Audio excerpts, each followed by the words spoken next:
So I think I did this in my very first video I ever made, where I kind of like talked to you guys about how I got into this crazy world of crypto and how it's been going thus far. But we're in the last month of the first quarter of 2022.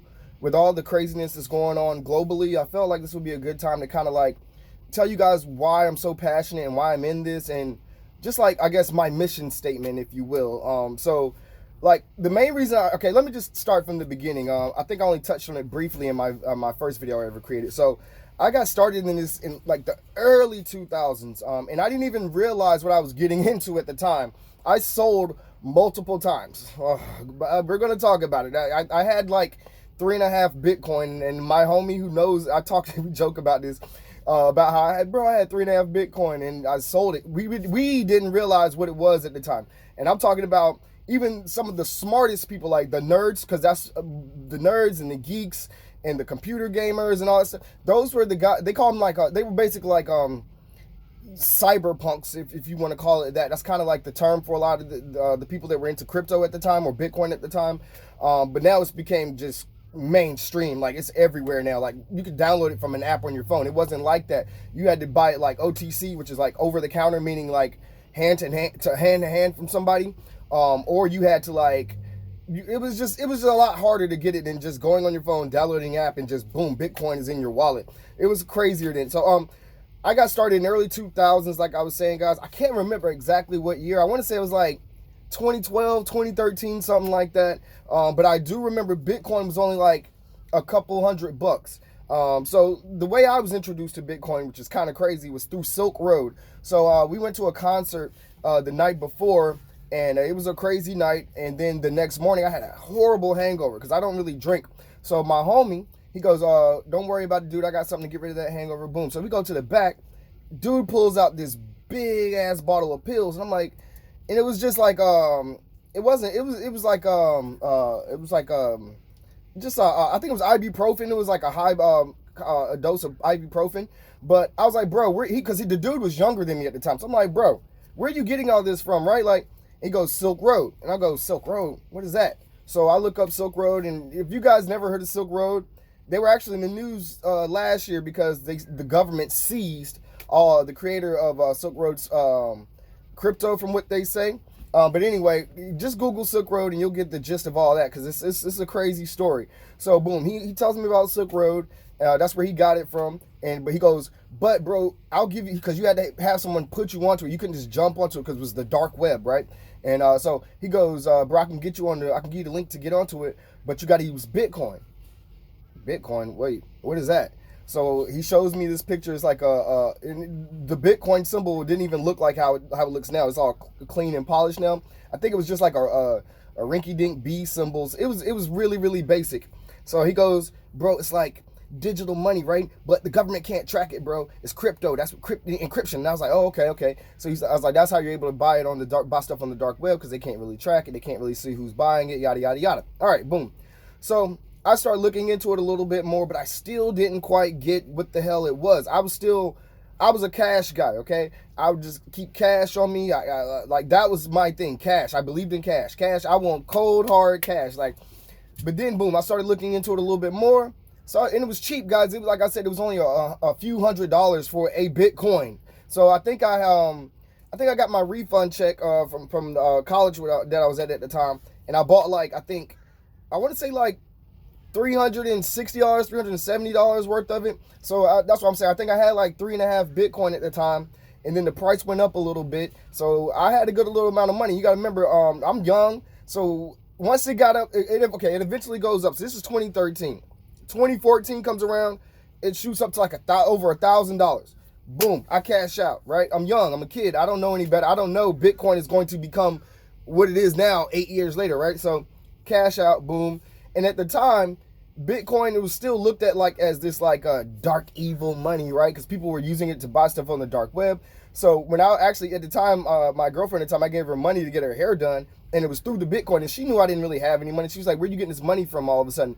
And she thought I was selling drugs, which I wasn't. But it was like I said, Bitcoin and crypto was looked at as like such a shameful or weird thing that I didn't even want to tell her that's what it was. So I was like, man, nah, I just been doing a little extra work on the side, yada yada yada. Like that's how bad it was for Bitcoiners. Like you were almost ashamed to tell people that you were taking your cold hard earned money, cash, and putting it into this digital thing that we didn't even call it an asset at the time. Nobody knew what it was. We just knew it. People were calling it computer money, fake money, and I wasn't even sold on it yet. I just knew, oh crap, dang, I bought $300 worth of this and it went up to 1,000. Like I still couldn't grasp what the fundamentals of it was. I don't think I even knew what the fundamentals was. I just knew use this internet money to buy stuff on the dark web and you use it, and I didn't really understand how it was going to change everything.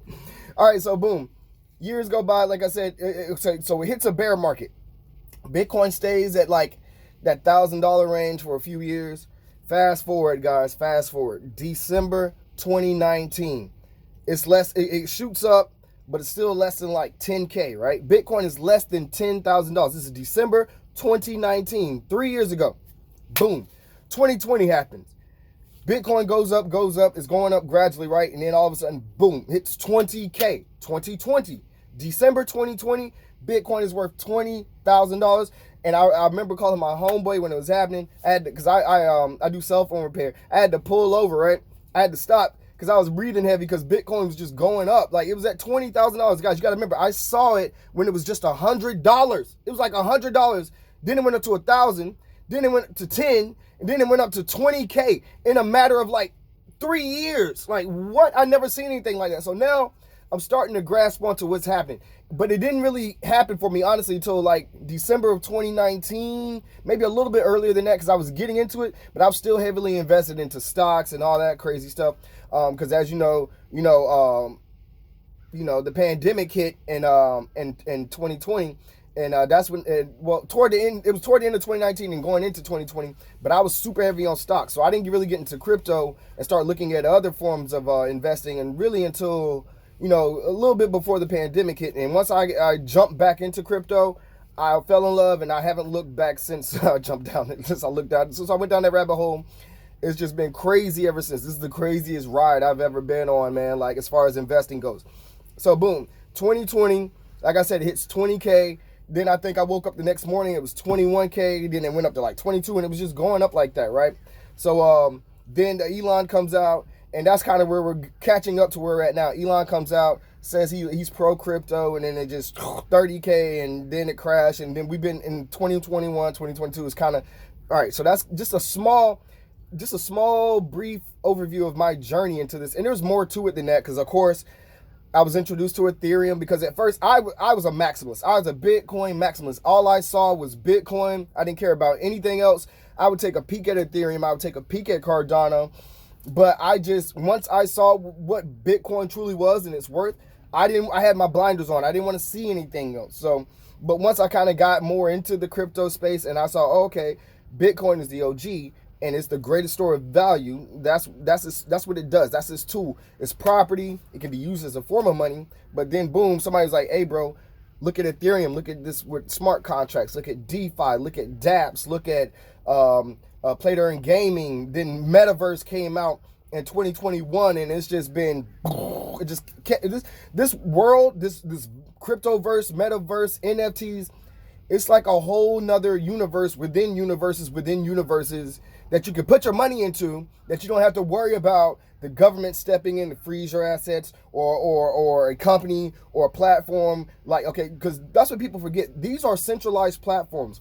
Even YouTube, which you're looking at me right now on, if YouTube doesn't like what I say, anything in this, they could just strip me or take my video down, close my account, everything. That's too much power for a platform. But imagine that amount of power with your money, which is pretty much what the government does. They hit a button and printed trillions of dollars and just send it out to everybody.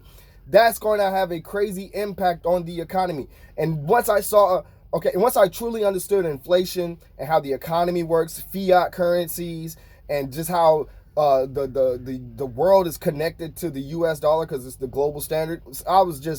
Once I figured all that out, I was like, okay, how do I get out of this? And boom, every time it just kept bringing me back to Bitcoin, kept bringing me back to crypto. So with all that said, guys, this is not financial advice. But for me personally, I have never seen anything like this. Guys, it's growing twice as fast as the internet. The internet came out in 1995. But this asset class, crypto, Bitcoin, is growing faster than the internet itself, okay? This is like an asset class. This is a something I get stuck just trying to explain exactly what it is. Like, but once you're in it and you see the value of it, so basically a lot of people jump into this field because they're trying to make money. I get it. We need money to live. Money is oxygen. You can't move, you can't buy food, you can't do anything without money. But you ever heard the saying, all money isn't good money? That definitely applies to the US dollar for sure, because cash is trash, guys. It is trash. They can control it. And now they're trying to do the CBDCs, which is central bank digital currencies, which is just a digital form of the dollar, because they're losing control. But you want to be able to control your money. You make it, you work hard for it. Why would you put it in the hands of the banks or the Fed? Like, no, or where they could just tax it to death or inflate it to death. No. Become your own bank. And once I realized there was a way to do that, I haven't looked back since. So that's, like I said, guys, just a small tip of the iceberg of all this and how I got started and all this. Like, now it's practically a religion for me, guys. But do your own research. I urge you to become your own bank. Get out of this fiat system, this corrupted system, and so you can truly enjoy life. Like, honestly, guys, once I really figured out, it feels like a weight is lifted off your shoulders because you're not stuck in this system. Like, okay, I had somebody ask me that, because there's more people starting to ask me about crypto now, which is one of the main reasons why I started this channel, because at first I couldn't really talk to anybody about it without looking crazy or some like some mad scientist, you know what I mean? Because people don't understand it. But now, boom, crypto is being promoted in Super Bowl ads. It's being promoted in commercials. You got celebrities, athletes, everybody is promoting it. It is mainstream. Crypto and Bitcoin is mainstream at this point, and it just took time. So honestly, talking here to you guys and talking on YouTube and on my Instagram and Twitter, it's like a form of therapy, because you have other people who relate to you, because it's still super early in crypto, guys. Like, we're still having regulation looming over our head as far as what the government, what the Fed's going to do with it. They don't understand it yet. So it's still super early. It's not too late for you to get in. Yeah, it's been out since 2013, but it's still super early. This is a disruptive new technology, new asset class, like the likes we've never seen before. I don't think we'll ever see anything like Bitcoin again. I've never seen a company. I don't care if you're talking about Amazon, Facebook, Tesla, Apple, any of those companies like that. I've never seen. They don't compare to Bitcoin. Okay, those are $1 trillion companies, and they've been out for years. Bitcoin's only been out for what, like 13 years now, guys, and it's rivaling those companies already, and it's still in its early stages of the network and building out. Like, Bitcoin honestly may become the most popular brand when it's all said and done, and that's not an exaggeration. But anyway, I'm gonna wrap this up, guys. I know I'm rambling a little bit, but just wanted to kind of give you guys an insight into my mind and how I got into all this. I love it. I can't think of anything else. This is not financial advice. I can't think of anything else that I could invest in that has given me the gains and the returns in just the short amount of time that it has. This is insane, man, and I love it. I appreciate Satoshi Nakamoto and whoever he, she, or they are for creating this and giving us a way out of this system, this corrupt, evil, trapping system. But anyway, guys, keep stacking sats. Stay safe out there. I'm praying for Ukraine. I'm praying for the world. Just keep stacking sats. Stay safe. Do your own research. I'll hit you guys up later.